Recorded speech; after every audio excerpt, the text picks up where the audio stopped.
Բարև ձեզ հարգելի հետևորդներ,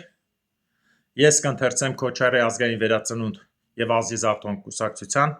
հայտարարությունը։ Հարգելիներս, շատ մարդիկ հարց են տալիս, ինչի եք անընդհատ հայտարարություններ կարդում։ Հարգելիներս, նախ հայտարարությունը դա ոչ թե նրա համար որ կարդաս ու անցնի, հայտարարությունը սա նաև բողոքի ձև է, սա նաև դատական պրոցես է, սա նաև ընտրությունից հետո բոլորին պատասխանատվության կանչելու փաստաթուղթ է, որը արտահայտում է կուսակցությունը։ Սկսենք։ Հոգևոր արժեքների դեմ ուղղված պետական ճնշումների վերաբերյալ հայ ժողովրդի հոգևոր հիմքը եղել է և մնում է մեր եկեղեցին։ Դարեր շարունակ Օսմանյան բռնապետությունից մինչև խորհրդային աթեիզմը հենց հոգևորականներն են եղել ազգային ինքնության պահպանման կուռ ողնաշարը։ Այսօր ցավոք մենք ականատես ենք դառնում նոր և վտանգավոր երևույթի՝ իշխանական համակարգի կողմից հոգևոր արժեքների դեմ ուղղված նպատակային հալածանքի։ Արածգածոտնի թեմի հոգևորականների ձերբակալությունը, որոնք ըստ տարբեր աղբյուրների հասնում են 12-ի, իսկ իմ տվյալներով արդեն հենց նոր մինչև այս կարդալը 13-ի, իրականում ոչ թե իրավական գործընթաց են, այլ քաղաքական ելույթի գործողություններ, որոնք վտանգում են Հայաստանի Հանրապետության հոգևոր և բարոյական կայունությունը։ Քրեական գործի հիմքում դրված է հանրահավաքին մասնակցելու հարկադրանք ձևակերպումը, սակայն մինչ այսօր հանրությանը չեն ներկայացվել ոչ մի բացահայտ ապացույց, ոչ ձայնագրություններ, ոչ էլ փորձաքննության արդյունքներ, ոչ էլ վկայություններ, իսկություններ և հաստատումներ դրանց։ Հենց այստեղ է կարևոր փաստը, մենք հարցնում ենք, որտեղից գիտեն, որ ցուցմունք տվող անձը չի ստում, չի լուծում վրեժ, չունի անձնական կամ հոգևոր շահ, և որ նա վկայությունները չէ մանիպուլացնում, օգտագործելով իշխանության կամ արտաքին շահերի ուժերը։ Եթե այս փաստարկները բացակայեն, ապա մեղադրանքը չի կարող հիմնված լինել անկախ և օրինական դատաքննության վրա։ Մենք նաև գտնում ենք, որ այս գործողությունները ունեն նաև միջազգային բաղադրիչ։ Մենք չենք բացառում և զգուշությամբ դիտարկում ենք, որ այս գործընթացը կարող է լինել Ադրբեջանի և Թուրքիայի պատվերների մաս, ինչն օգտագործվում է տարածաշրջանային ազդեցությամբ ներքին քաղաքական ճեղքվածություններ առաջացնելու, Հայաստանի առջև արտաքին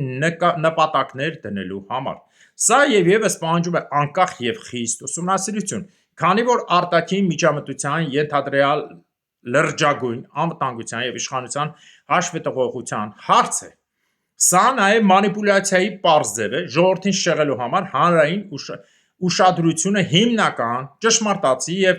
սուր խնդիրներից, այս խնդիրների ցուցակը ապահովելու և բարելավելու համար։ Սոցիալական վատ ապրելու պայմանը, աղքատությունը, սոցիալական-տնտեսական անարդարությունը, խաղաղության օրակարգի ձախողումը և հանրային վստահության կորուստը, հանցագործությունների աճը և սպանությունների ավելացումը, թմրատեղերի տարածման արագ աճը։ Ամեն ինստիտուտ ձախողված է՝ օրենքի գերակայությունից մինչև սոցիալական երաշխիքների համակարգ։ Այս իրավիճակը պահանջում է փակ, արդար և անկախ հանրային հետաքննություն, այլ ոչ թե քաղաքական հաշվեհարդար կամ սենյակային ճնշումներ։ Առանց այս հարցերի պատասխանների որևէ մեղադրանք ոչ թե արդարադատության դրսևորում է, այլ քաղաքական հաշվեհարդար։ Այն, ինչ այսօր կատարվում է Արագածոտնում, վտանգավոր նախադեպ է հիշեցնում խորհրդային 1930 թվականների հակաեկեղեցական քաղաքականությանը, երբ հարյուրավոր հայ հոգևորականներ աքսորվեցին, բանտարկվեցին միայն իրենց համոզմունքների համար։ Վերջին անգամ նման լայնամասշտաբ հալածանք հայ հոգևորականների դեմ եղել է Եղեռնի նախաշեմին, երբ օսմանյան իշխանությունները ձերբակալեցին պոլսո և այլ արևմտահայ բազմաթիվ եկեղեցիների ազգային առաջնորդությունը ոչնչացնելով։ Այսօր 21-րդ դարում անկախ Հայաստանում կրկնվում են նույն սխալները։ Հոգևորականը դարձնում է համակարգի թշնամի, իսկ հավատը քաղաքական հանցագործություն։ Մենք Քոչարի ազգային վերածնունդ և ազգիզավթոն կուսակցությունը պահանջում ենք անմիջապես հրապարակել բոլոր ապացույցները, ձայնագրությունները, ցուցմունքները և փորձաքննությունների եզրակացությունը, ապահովելու եկեղեցու պետական հարաբերությունների անջատողականությունը առանց քաղաքական միջամտության, սահմանել անկախ հասարակական հանձնաժողով վերահսկելու հոգևորականների դեմ հարուցված գործերի օրինականությունը, ազատել բոլոր հոգևորականներին մինչև մեղադրանքի փաստացի հաստատումը, հաշվի առնելով հանրային հեղինակությունն ու հարգանքը։ Հայ ժողովուրդը չի հանդուրժի նոր հոգևոր ճնշումը։ Եկեղեցու դեմ հարվածը նշանակում է հարվածել ազգային հիշողությանը, ինքնությանը եւ ապագային, Քոչարի ազգային վերածնունդ եւ ազգի զարթոնք կուսակցություն։ Արգելիներս, սա Քոչարի կուսակցության պաշտոնական բողոքն ու պահանջն է Հայաստանի Հանրապետության իշխանությանը։ 30 րոպեից ես կմտնեմ ուղիղ եթեր ավելի մանրամասը պատմելու երկրում կատարված իրավիճակը, ինչպես նաև միջազգային եւ պատմական զուգահեռներ այսօրվա հետ։ Ստեսություն ձեզ, կմիանանք 30 րոպեից։